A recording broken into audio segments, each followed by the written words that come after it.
Hello guys, আবারও চলে এসেছি আরও একটা নতুন ভিডিও নিয়ে তোমাদের সামনে। তো আমার পেছনে এই যে দুটো এসি দেখতে পাচ্ছ, এগুলো এখন সার্ভিসিং করা হবে। তো দেখতে থাকো পুরো ভিডিওটা। এটা আর এটা দুটো এসি সার্ভিসিং করা হবে। তো চলো দেখো প্রথম থেকে ভিডিও। চলে এসেছি ইনডোরের কাছে, আর সার্ভিসটা ইনডোর দিয়েই শুরু হবে। আর ফার্স্ট প্যানেলটা খুলে দেখি ফিল্টারে প্রচুর পরিমাণে নোংরা জমে আছে।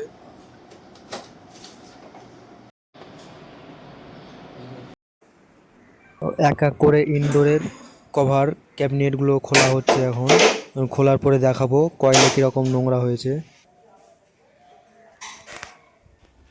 তো দেখো কয়েলে খুব বেশি নোংরা নেই, মোটামুটি নোংরা আছে, হালকা ফুলকা নোংরা আছে।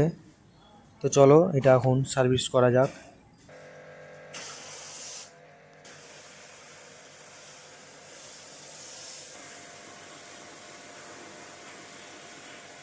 তো আমাদের একটা এসির ইনডোর সার্ভিস করা কমপ্লিট, আর একটা এসির ইনডোরের কাছে চলে এসেছি। তো দেখো এটাও বেশ ভালোই নোংরা হয়েছে, ফিল্টারটাও ব্লক হয়ে গেছে এটাও এক এক করে ইনডোরের ক্যাবিনেট কভারটা খুলে নিলাম এবং খোলার পরে কভারটা লাগিয়ে সার্ভিসটা শুরু করে দিয়েছি। তো দেখতে থাকো সম্পূর্ণ ভিডিওটা। তো ওইদিকে দুটো এসির ইনডোর সার্ভিস করা কমপ্লিট হয়ে গেছে, এখন এর কভার ক্যাবিনেটগুলো নিয়ে চলে এসেছি ওয়াশ করার জন্য। তো দেখো কি পরিমাণে নোংরা জমেছিল ফিল্টারগুলোতে। একে একে সব ক্যাবিনেট কভারগুলো ওয়াশ করে নিলাম সুন্দরভাবে ভালোভাবে।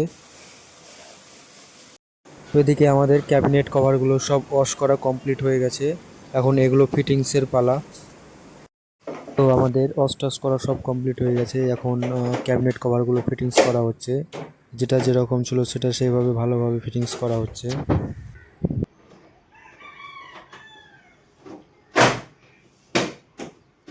আমাদের দুটো ইনডোরই সার্ভিসিং করা কমপ্লিট হয়ে গেছে, এখন চলে এসেছি আউটডোরের কাছে। আউটডোর দুটো সার্ভিসিং করা হবে এবং তার জন্য আউটডোরের টপ কভারটা খোলা হচ্ছে, এতে সার্ভিসিংটা ভালো করা হয়, সুন্দরভাবে সার্ভিসটা করা যায়। কন্ডেন্সার কয়েলেও খুব বেশি নোংরা নেই, মোটামুটি নোংরা আছে। ইনডোর আউটডোর এবং ভেতর বাই টোটাল সার্ভিসের কাজ কমপ্লিট। তো আজকের মতো এতটুকুই, এখানে শেষ হচ্ছে ভিডিওটা। আবার শুরু হবে পরবর্তী কোনো একটা ভিডিও দিয়ে।